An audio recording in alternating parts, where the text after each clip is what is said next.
Saya ingin memberikan sedikit ilustrasi.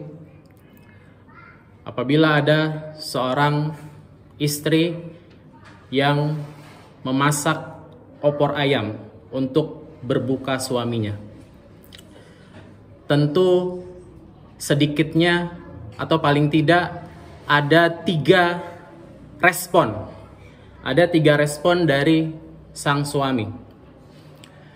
Yang pertama, ada suami yang merespon dengan cuek, gak peduli,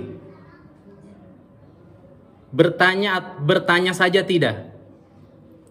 Yang penting dia makan, kenyang, senang, tanpa memberikan apresiasi, tanpa memberikan pujian kepada istrinya. Kemudian tipe suami yang kedua adalah suami yang basa-basi dan hanya formalitas. Ketika dihidangkan opor ayam di meja makan, dia hanya memuji makanannya. Makanan ini sangat enak.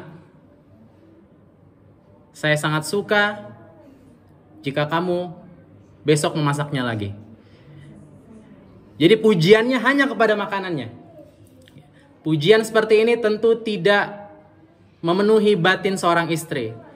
Tidak menjadikan pujian yang menusuk sampai ke hati. Dia memuji hanya supaya bisa dimasakkan di kemudian hari dengan masakan yang sama enaknya atau masakan yang lebih enak dari ini.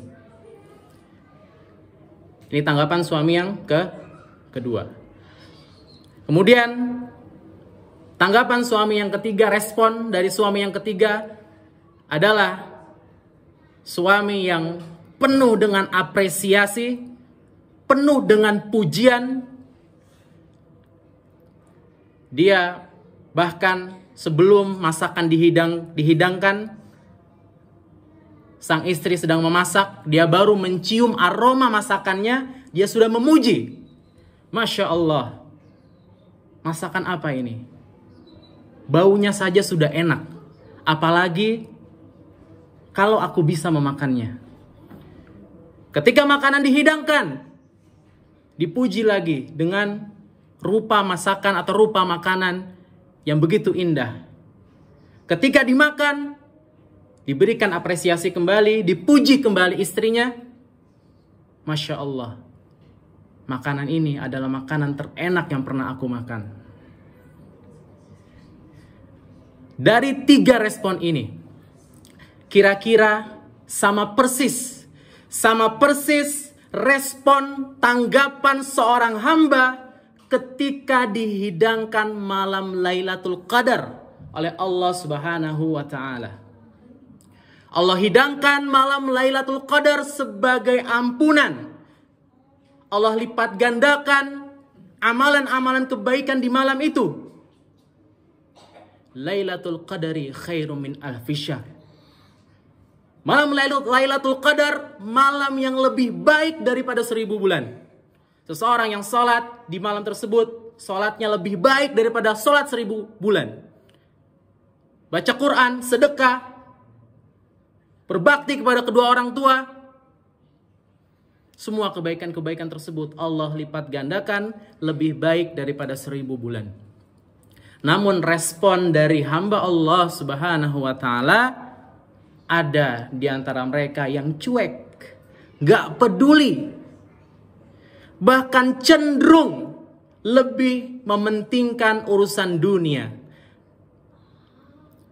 urusan bisnis, perdagangan yang menggiurkan di bulan Ramadan, urusan pekerjaan, urusan yang lebih condong kepada dunia. Padahal kata Allah Subhanahu wa Ta'ala, wal akhiratu khairu wa abqa. Akhirat itu lebih baik dan lebih kekal. Respon orang semacam ini adalah orang yang dibenci oleh Allah Subhanahu wa Ta'ala.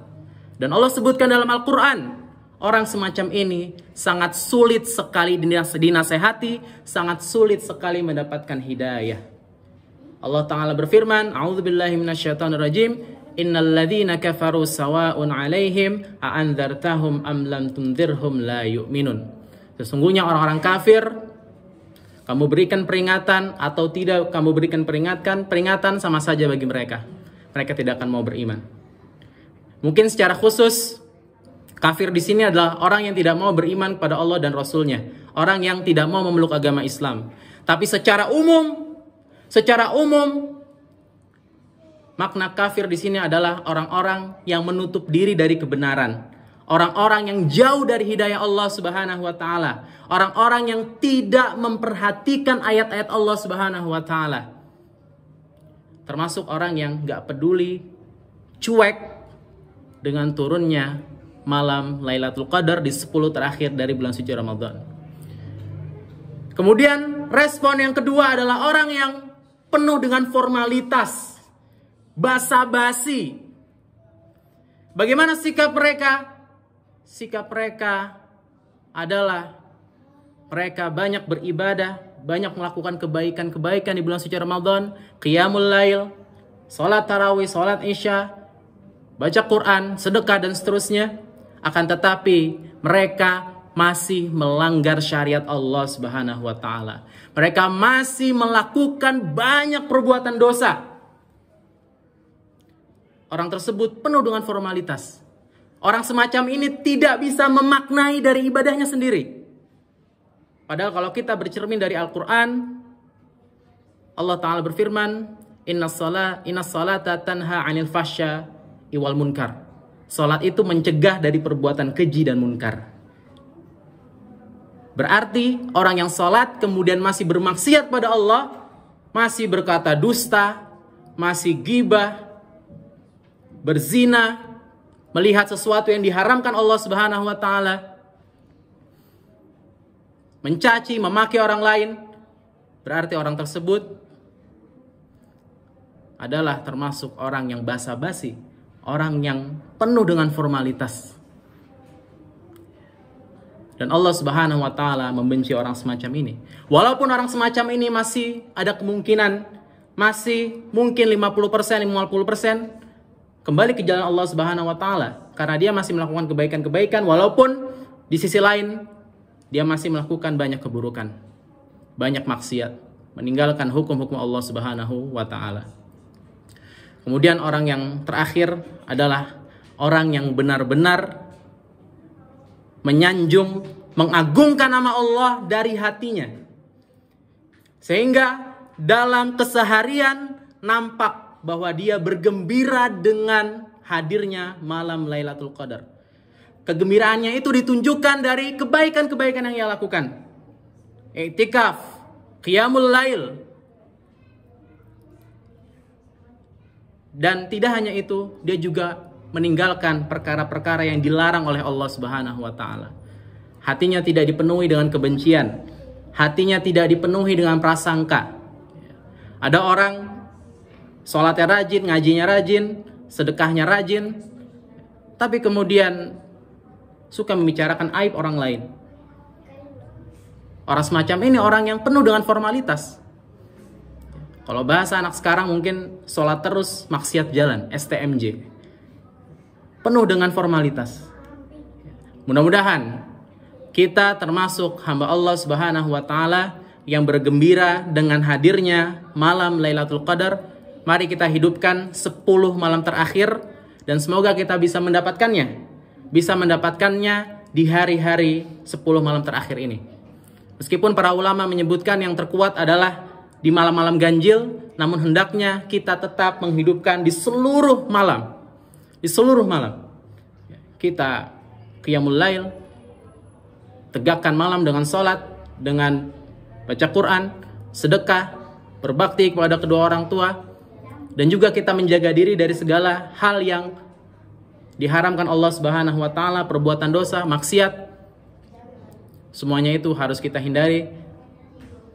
Jangan kita lakukan di 10 malam terakhir ini.